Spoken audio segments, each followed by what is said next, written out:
Hello po, Tita Darlene. Hello po, Tita Darlene. Thank you so much po. Hello, it's me, Darlene Vlog.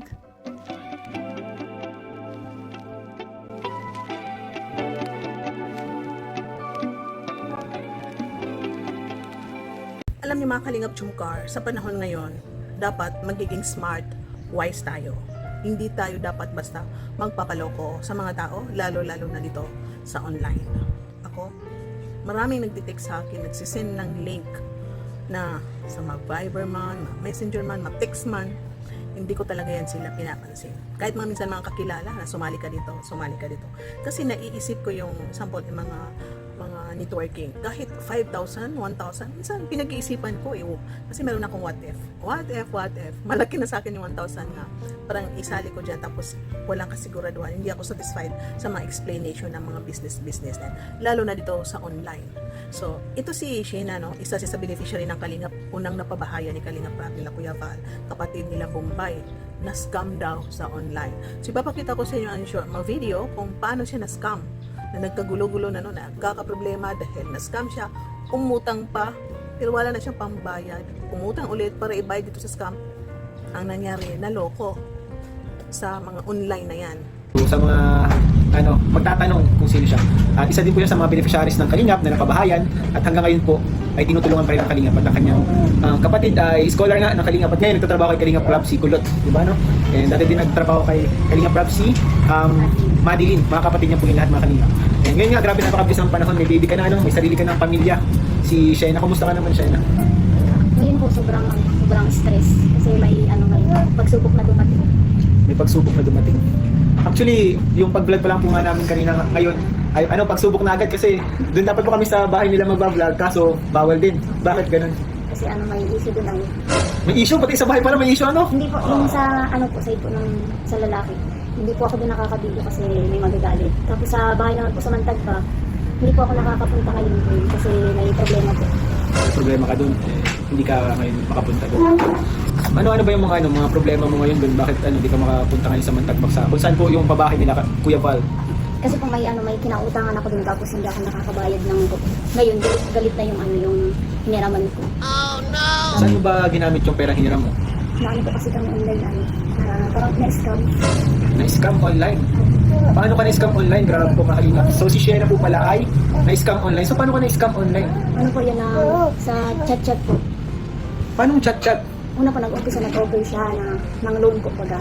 Tapos nung unang process okay naman, nag-alok po siya ng 10K. Tapos ko po, inabil ko. Tapos okay naman. Tapos, naka-loan ka? Okay. Una naka-loan ka? Okay po yung transaction. Tapos pangalawa, yun na nagka-problema. Siguro after 1.5 months, nag-dry ako ulit. Yung pangalawang subok, nagka-problema na po. Paano ka din Kasi na-scam? ano po, nangyari? di ba napay ko na po yung 10K na kinuha ko. Tapos nag-offer po siya ng mas malaki doon. Kaya ako po, may bayaran ako nung time na yun, yung 18K na bayaran ko. Kaya ko sinubok ko yung offer ng babae. Kasi akala ko po legit kasi yung unang transact namin, okay man. Tapos ayun, inabail ko yung second offer niya. Tapos ang offer po niya nun sa akin, makakalundo ako ng 50K. Pero kailangan ko daw po mag-advance pay po baga sa kanya ng 6,800 kasi may total pa yun. Tapos ayun po, pinaano niya ako ng online, may sinend siya ng mga LinkedIn. Tapos yung pinapay. Pero kailangan ko daw po mag-advance pay po baga sa kanya ng 6,800 kasi may total pa yun. Tapos ayun po, pinaano niya ako ng online, may sinend siya ng mga LinkedIn. Tapos yung pinalapan ko lahat yun. Tapos parang meron, yung po balang permahan, sa lang yung online, di pinarmahan. Yung po balang permahan, sa lang yung online, di pinarmahan ko yun. Tapos may sinend po siya sa akin na ibang details, basahin ko daw, tapos binasa ko na lang din po yun. Tapos pagkatapos, di okay na po. Sabi niya, makakalundo ako pag ako ng 6,800. So yung 6,800 na yun, inutang mo din yun? Opo. At wala man po akong cash yun. Kaya sabi ko, tinatanong ko kung pwede ko bang ibawas na lang din sa ilulong yung bayad sa pay na 6,800 bawal daw.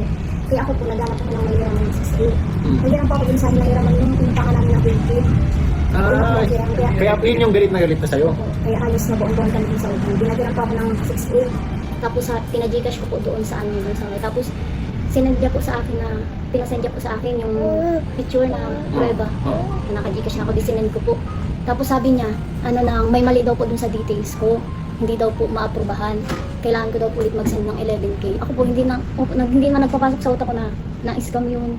Hindi nagpapasok sa utak. So naghanap ka ulit ng 11K? Nako. Grabe. Di naghanap po ako ng 11K. Pinapabilis niya ako, sabi daw ay within 1 hour. Grabe. Oh, tapos? Tapos yun nga po, sabi niya nang isend ko na lang daw po ulit. Ayun, narinig ninyo, wala siyang pangbayad. Nagalit itong lending ata ito inutangan niya. Tapos, parang dalawang bisis siya umutang kasi itong manloloko na online is, yun, humingi ulit ng pangalawa. So, para pautangin ng isang tao, ang ginamit niya asawa niya. Asawa niya. Kaya napautang siya ulit kasi parang hindi siya papautangin ulit. So, malaking problema ito. No? Kaya nagkabarangay, hindi daw nakapag-vlog doon sa bahay nila kasi mayroong ayaw, hindi din nakapag-vlog doon sa bahay nila ng kinabumbay kasi, ayun, mayroon siyang iniiwasan, nahihiya siya, kaya dahil yun nga, nagka-problema, nagkabarangay-barangay dahil dito sa utang. So sa comment section sa vlog kay Kalingap Rab Matubang to sa pangalawang channel niya. Maraming sa comment section na ito daw si Sheena is hindi man daw responsibilidad ni Kalingap Rab na tulungan siya dahil may asawa na, no? Dapat to si Bombay, no? May asawa na si Sheena. Parang hindi sila kasal, no? Nagsasama lang kasi alam ko ito si Sheena ang una-una talagang beneficiary. Tapos yun nga, may anak na sila. Tapos kung may asawa ka, siyempre, responsibility ng asawa yun na magtrabaho. Ito si Sheena rin, ibibinta niya ata yung YouTube niya, pero parang hindi niya na mabinta, kaya sabi niya, tiyagaan na lang daw niya mag-upload. Parang malalaki ang views dati ni Sheena, no? So siguro maka-income ka ng 3,000 kasi talaga maliit ang ko sahod ng YouTube. Na-realize ko yan. 2 buwan, nakakatawang sahod ko sa 2 buwan, no? Hindi ako yung first ko talaga na sahod, nakatry ako ng every month. Ngayon, 2 buwan for 2 months. Kasi tagal ko na-reach yung $100 kasi $100 saka mo makuha. So, meron niyang days no limit. Nakakatawa ko. Parang kasi ang kasya ibili ng lipstick at eyeliner. So, dapat sipagan na lang ni Sheena. Total, malaki yung baby niya. Malaki na. Pwede naman siguro iwan mo na sa papa ang mag-alaga. Kasi parang walang trabaho ang papa. Magtrabaho na lang siya na parang simple, magnegosyo, diskarte lang. Tapos asawa may trabaho. Hindi puro na lang kay Rab. Kasi alam po natin, ito si Rab is marami siyang beneficiary, no? Na nangangailangan. Ito si Sheena is malakas naman, no? May asawa. So, siguro, iwan ko ba? Pero ito si Kalingap Rab is talagang tumutulong sa nangangailangan. Pero huwag tayo mag-expect na maibigay ni Kalingap Rab yung need natin 100% na kailangan natin dahil may mga priority si Kalingap Rab na tulungan, na deserve talaga nilang tulungan. Mga Kalingap Chumkar, huwag tayong magpapaloko. Lesson learn ito sa umuutang. Ito sa mga YouTube nga, one hand, ano pa dyan nga utang. No, hindi ako naniwala dyan. Kasi, totoong makakautang ka, pero malaki. Ito mga scammer, okay, dinadaan ka nila sa first withdraw mo, 5,000, wow, okay, no? So, uutang ka ulit. Sasabihan ka na, pwede ka na umutang, pero mag-down ka. Diyan na nagsisimula na pag sinabi na mag-down ka, ipalagay natin sa una, okay, papautangin ka. Na bigyan na sa iyo yung utang, or pag sinabi mag-down ka, yan, dyan na magsisimula ang panloloko. So, wag po tayo magpaloko. Pero dahil umutang ka sa first utang mo, talaga babayaran mo yun. May porsyento yun. Malaki ang porsyento. Yung pamangkin ko, parang pamangkin ng husband ko, asawa ko, nag-post, umiiyak, ni misis ko ano nangyari. Umutang daw siya sa online, totoong nakautan. Pero nung pagdating ng month, dubli ang interest. See? Ang dapat ang interest lang is 6%, 8%. Yung sa kanya doble. Wala na siyang pangbayad dahil nangangailangan talaga ng malaki. So huwag kayong magpaloko sa mga online. Kahit mga linding minsan, malalaki. Mas malit pa at ang pauta ng Bombay. Pupuntahan ka lang ng Bombay dyan sa pwesto mo, no? Parang ang Bombay ata is 8%. Parang gano'n na. Pero yung mga online, never po kayo magpapaloko. Kasi totoo, makakautang kayo. Pero mas malaki ang interest. Ang nangyari sa pamangkin ko, kasi sabi nila sa pambayad, ang ginagawa nila, sabi nila, i-post, kasi may ID sila i-post namin ang ID mo, pangalan mo, Facebook mo, papahiyain ka nila na ipopost nila na scammer ka, sisiraan ka nila sa page nila na scammer ka, or ano bang gagawin nila, no? So yun, pag-isipan po natin, kahit gaano kalaki na very need natin ang pira, wag po kayong maniniwala din sa online na yan na utang. Dahil totoo, makakautang ka ng 20,000, ID lang ang kailangan, pero mas malaki po ang porsyento. Mas malaki po ang porsyento at nako, iwan kung saan ka kukuha ng pangbayad. So huwag niyo i-click yung mga link na sabi nila ganito. Iwan ko Sheena, no? Matagal na yan, YouTube na naman siya, YouTuber. So naririnig niya mga scam. Matagal na yan sinasabi na wag. Bakit iwan ko ba? Bakit hanggang ngayon is marami pa rin naluloko dito sa mga pautang online, sa mga kung ano-ano pa. Dapat be smart tayo, be wise tayo mga Pilipino, na huwag tayo magpaloko kahit gaano tayo nangangailangan. Gumawa lang tayo ng paraan na magkaroon ng pera, hindi na lang umutang. Kaya ma-advise ko kay Sheena, magano ka na lang Sheena, gumawa ka ng mga discarding negosyo. Paano bang maibenta mo dyan, no? Maibenta mo, ma-online ba or pasyal mo ba, dala-dala mo ang anak mo, benta mo araw-araw.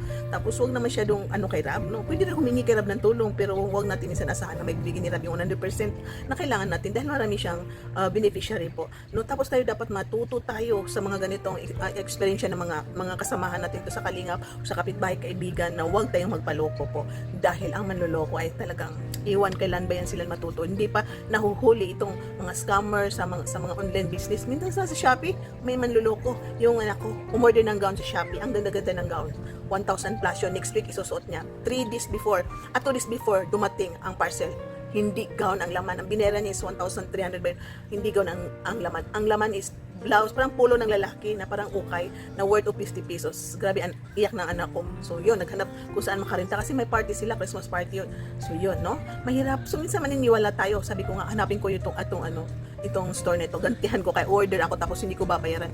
Yun pala. Nung ilisin sa akin ng anak ko ang link kasi sabi ko, ay ganun linoko ka di. Order ako. Pagdating dito, hindi ko babayaran. Parang napikon ako manluloko siya. Di, gantihan natin, no? So hindi rin papayag ang Ginoo na gumanti tayo ng masama, no? Kasi sabi ng Panginoon, alam mo masama ang ginawa niya, gagantihan mo. Yun, pag view ko ng link, nag-close na ang store dahil yun. Siguro sa araw na yun na maraming umorder, nakaloko, nag-store ang store doon sa Shopee. Kasi sabi ko, hindi ko rin nagawa na gantihan kasi sabi ng Panginoon, huwag ka gumanti, no? Masamang ginawa sa'yo, so huwag mong gawin sa kanila yung ayaw mo. So sabi ko, thank you Lord kasi hindi ako nakaganti. Dahil sa galit ko, umiyak yung anak ko na atin ng party, tapos wala yung in-expect niya, ang ganda-ganda ng gown, di ba po mga kalingap? So, yun, sana matuto tayo sa mga experience ng mga tao, sa paligid, sa kamag-anak, sa mga kaibigan, dito sa online na huwag natin kayain, huwag tayong magpaloko.